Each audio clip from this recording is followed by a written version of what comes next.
ஐயோ நான் என்ன பண்ணுவேன் ஆறுகிட்டு கேட்பேன் போச்சா ஐஸு. ஏனுங்கத்த என்னாச்சு? ஏதோ திருடங்க இது வந்து நகைக்கு அத்துட்டு போயிட்டானா? அட அவன் அத்துட்டு போன கூட போய் தொலைது கவரிங் சாயின் தான் கம்முன்னு திருப்புன. அப்புறம் வேற என்ன ஆச்சுங்கத்த?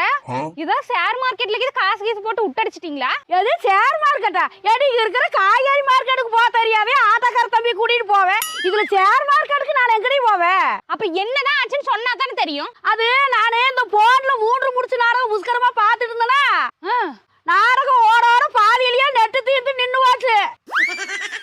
வீட்டுல கரண்ட் போயிடுச்சுதான் செல்லு நாடகம் பாத்துட்டு இருந்தேன், அதுவும் பாதியில் நின்னு போச்சு. ஐயோ என்னாச்சுன்னு தெரியலையே. அத்தை சும்மா நிறுத்துங்கத்த.